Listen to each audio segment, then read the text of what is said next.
আজকে আমার সবজি ক্ষেতের থেকে সবজি উঠে আজকে রেসিপি করব ডাঁটা বেগুন আলু দিয়ে রুই মাছের ঝোল সর্ষে বাটা দিয়ে করব। তো প্রথমে ডাঁটাগুলো তুলে নেই। এখন হচ্ছে গিয়ে দেখো সবজি খেতে ওরকম একটা সবজি নেই, সবজি প্রচুর কম, তবে কয়েকটা ডাঁটা হয়েছে একদম টাটকা টাটকা, উঠিয়ে নিচ্ছি। আর গাছের বেগুন উঠিয়ে নেব। তো দেখতে থাকো তোমরা। আমার বাগানটা একদম খালি, কিন্তু অনেক চারাচুরি লাগিয়েছি, এগুলো বর্ষা সিজনে হবে সবজি। এখন আর সবজি সিজনে মানে এখানে মাটিটার মধ্যে একদম রস মানে নাই, তার জন্যই সবজি ভালো হয় না। এই ডাঁটাগুলো অনেকদিন হয়েছে লাগিয়েছি, কিন্তু হচ্ছেই না। আর দেখো আলুও লাগিয়েছি। আমার কাজ হলো এই, এখন ডাঁটাগুলো তুলে নিচ্ছি।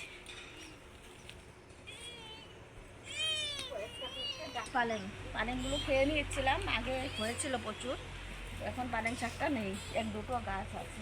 করবো এটা কি, এইখানে আছে বেগুন, দুটো বেগুন হয়েছে, একটা বেগুন বড়, সেই বড় গাছটাই নাকি উঠে যাবে লাগছে।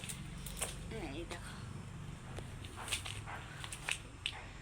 এই গাছে কিন্তু এই বড় বড় সাইজেরই শুধু বেগুন হচ্ছে, প্রচুর বেগুন হচ্ছে, কিন্তু একটুকু সার দেয়নি, এক ফুটো সার দেয়নি, শুধু সবজির খোসা টুসা দিয়েছিলাম। ওই ডাটা বেগুন তুলে নিয়ে আসছি। আর এদিকে হচ্ছে গিয়ে মাছ, এই রুই মাছ দিয়ে রান্না করব, টাটকা লোকেল মাছ রুই, বাজার থেকে নিয়ে আসছিল তোমার দাদাভাই। মাছগুলো ধুয়ে নিয়ে আসছি একদম, মাছটা কিন্তু টাটকা মাছ, একদম লোকাল মাছ, লাল লাল দেখো। তো এখন নুন হলুদ দিয়ে মেখে রেখে দেই। মাছগুলো মেখে তারপরে আমি সবজিটা কেটে নেব। মতো নুন দিয়েছি, এখন হলুদ গুঁড়ো দিয়ে মাছটাকে ভালো করে মেখে নিচ্ছি। 900 গ্রামের উপরে মাছ আছে, প্রায় 1 কেজি।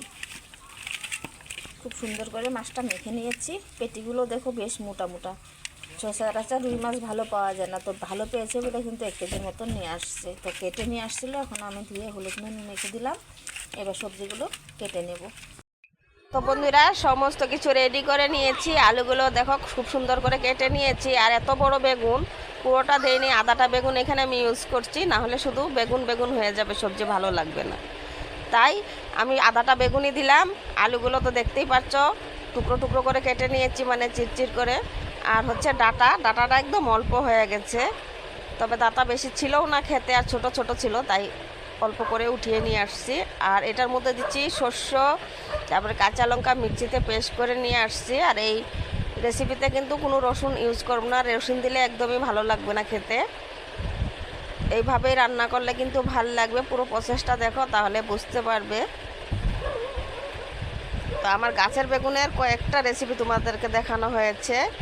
তো উনান জ্বালিয়ে সেইখানে সরষের তেল বেশ কিছুটা দিয়ে এক এক করে এখন মাছগুলো দিয়ে দিচ্ছি। মাছগুলো ভালো করে ভেজে নিব। আর একদম টাটকা লোকাল মাছ ছিল যেহেতু, তো এক এক করে আমি সমস্ত মাছ দিয়ে দিচ্ছি।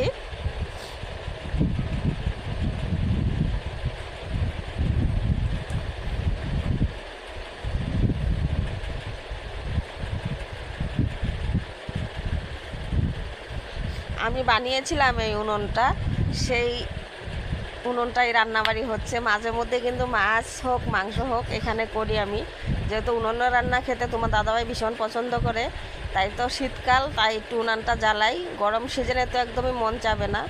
এখন মাছ এক পাশটা খুব সুন্দর করে হয়ে গেছে, তো মাছগুলোকে একটু পাল্টি করে দিচ্ছি। আর মাছগুলো কিন্তু একদমই লেগে ধরে নেই, কারণ হচ্ছে তেলটা খুব বেশি গরম করে দিয়েছিলাম। আর যেহেতু টাটকা মাছ, এটা ভাজতে অতটা সমস্যা হবে না, সুন্দরভাবে উল্টে যাচ্ছে দেখো।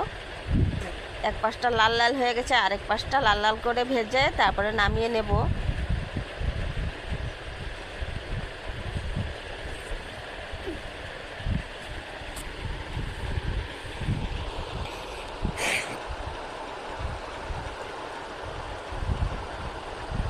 এবার মাছটা পুরোপুরি ভাজা হয়ে গেছে, এক এক করে মাছগুলো নামিয়ে দিচ্ছি।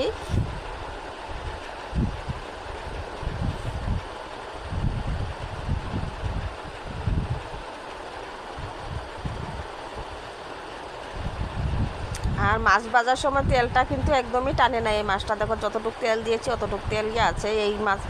আর বাদ বাকি মাছগুলো একই তেলের মধ্যে আমি ফ্রাই করে নেব। সমস্ত মাছ একইভাবে আমি ফ্রাই করে নেব।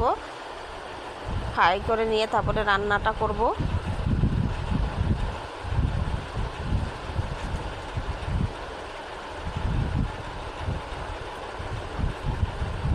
আমার গাছের বেগুনের অনেক কয়টা রেসিপি তোমাদেরকে দেখিয়েছি, কোন রেসিপিটা সবচেয়ে ভালো হয়েছে রেসিপির শেষে কিন্তু অবশ্যই কমেন্ট করে জানিয়ে দিবে যে আগের রেসিপিটা ভালো লাগছে না আজকেরটা ভালো লাগছে।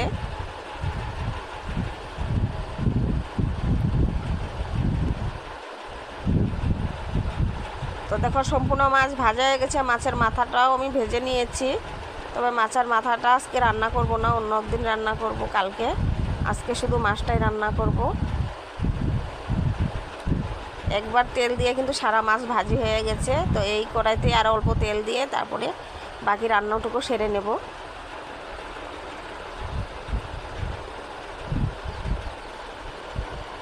সর্ষের তেল দিয়ে কিন্তু মাছের ঝোল রান্না করলেই খেতে ভালো লাগে, একটা ধাসালো ভাব হয়। আমি তো সর্ষের তেল দিয়েই বেশিরভাগ মাছ মাংস রান্না করলে করি। আর এমনি দিনে যে রকম নিরামিষ করলে তখন আমি রিফাইন অয়েল ইউজ করি, না হলে আমি কিন্তু বেশিরভাগ সময়ে সর্ষের তেলটাই ইউজ করি।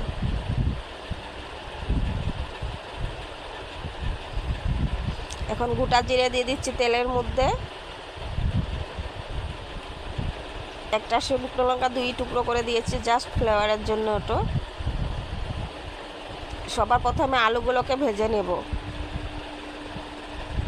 বারবার নামানামি করার থেকে এভাবে রান্না করলে কিন্তু একদম সহজে হয়ে যায়। আলুটা আগে দিয়ে দিচ্ছি।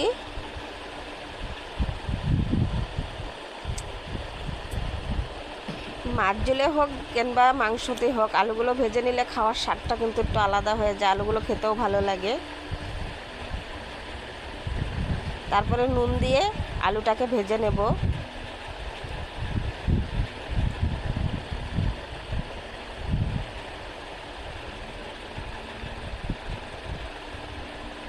আলুগুলো লাল লাল হয়ে গেছে অল্প, তখন আমি পেস্টটা দিয়েছি, কারণ না হলে কিন্তু পেস্টটা জ্বলে যাবে। যেহেতু আমি নামানামি করব না, একসঙ্গেই রান্নাটা কমপ্লিট করব। এবার আর কিছুক্ষণ ভেজে নেব, ততক্ষণে আলুর সঙ্গে কিন্তু পেস্টটাও ভাজা হয়ে যাবে। দেখো মিনিটখানেক আরও নাড়াচাড়া দেওয়ার পর পেস্টটাও কিন্তু খুব সুন্দর লাল লাল করে ভেজে নিয়েছি, আলুটাও ভাজা হয়ে গেছে। এবারে ডাঁটা আর বেগুনটা যে কেটে রেখেছিলাম সেটাও দিয়ে দিচ্ছি। উনুনটা ছোটো হলে কি হবে, দেখো আগুন কত সুন্দর করে কিন্তু আগুনটা উঠছে উপর দিকে।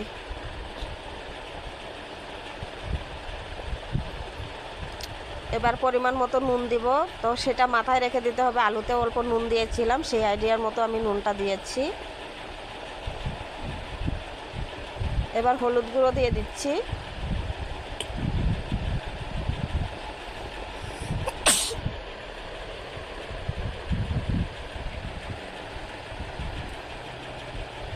তারপরে সামান্য পরিমাণে জিরা গুঁড়া দিলাম, এখানে আর অন্য মশলা দেওয়া হবে না।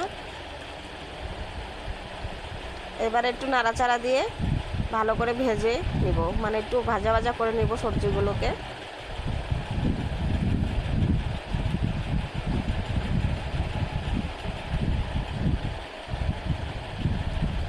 বেগুনটা পরে দেওয়ার কারণে একমাত্র মানে বেগুনটা আগে দিয়ে দিলে গলে যেত। তারপর যেহেতু একটু গুঁড়ো মশলা দিয়েছি তার জন্য সামান্য একটু জল এড করছি এখানে কষানোর জন্য ভালো করে। বিনা সারের গাছের টাটকা বেগুন, তাই মানে চটজলদি রান্না হয়ে যাবে, তাই বেগুনটা আর ডাঁটাটা দেরি করে দিলাম।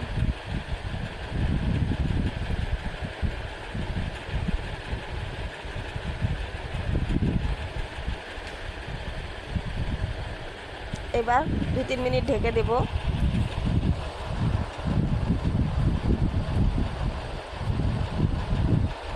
2-3 মিনিট পর ঢাকনাটাকে সরিয়ে দিচ্ছি।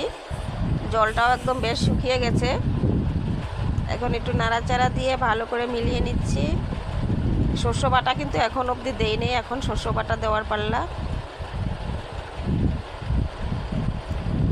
এবার শস্য বাটাটা দিয়ে দিচ্ছি। এখানে কাঁচা লঙ্কা শুকনো লঙ্কা একসঙ্গে কিন্তু পেস্ট করে নিয়েছিলাম শস্যার সাথে। আর শস্য বাটার সময় সামান্য একটু নুন দিয়ে বেটেছিলাম, না হলে কিন্তু তিতো হয়ে যায়।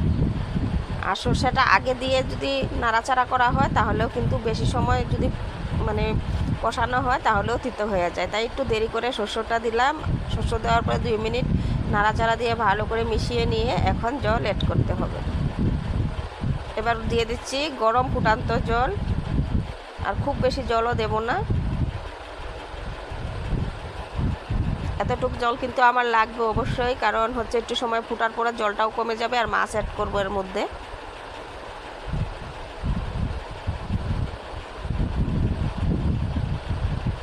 তো দেখো সুন্দর টকবক করে ফুটে উঠেছে। চুলোতে রান্না করা এটাই ভালো লাগে, যে চারপাশে আগুনটা খুব সুন্দর করে ওঠে। তারপরে দেখো এক এক করে সমস্ত মাছ আমি এখানে অ্যাড করে দিচ্ছি। চুলোর আঁচের রান্না কিন্তু সত্যি করেই ভালোই লাগে, কিন্তু রাঁধতে একটু কষ্ট হয়, যে একটু কালি কালি হয় বাসনপত্র, কিন্তু কোনো অসুবিধা হয় না। আর আমি এই কড়াইটা শুধু চুলোত রান্নার জন্য আমি রেখেছি, তাই আমি যখনই চুলোত রান্না করি এই কড়াইতে করি। তাই বাইরের পাশটা দেখো কালো কালো হয়ে গেছে, ভিতর পাশটা কিন্তু পরিষ্কারই আছে, কারণ অত ঘষা মাজা করে প্রতিদিন উঠিয়ে কোনো লাভ নেই, আবারও রান্না করলে কালি কালি হবে। তো মাছ দেওয়ার পর আরও 5 মিনিট আমি ফুটিয়ে নিয়ে এখন আমি ধনিয়া পাতা ছড়িয়ে দিয়ে নামিয়ে দেব। খুব বেশি দেরি করব না, যেহেতু ধনিয়া পাতার সিজন, আর শীতকালে একটু ধনিয়া পাতা ছড়িয়ে দিলে কিন্তু খেতে ভালো লাগে ফ্লেভারটা। এতে হয়ে গেছে রান্না। যেহেতু শস্য দিয়েছি, সবজিটা কিন্তু নামানোর পর বেশ গ্রেভি লাগছে, তবে পুরোপুরি ঠান্ডা হয় নাই, আর একটু ঠান্ডা হতে হতে আরও গ্রেভি হয়ে যাবে। তো আশা করছি বন্ধুরা আজকের রেসিপিও তোমাদের ভালো লেগেছে। যদি ভালো লেগে থাকে অবশ্যই চ্যানেলটাকে সাবস্ক্রাইব করে নেবে ইউটিউব থেকে দেখে থাকলে, আর ফেসবুক থেকে দেখে থাকে পেজটিকে ফলো দিয়ে দিবে। ধন্যবাদ। এতক্ষণ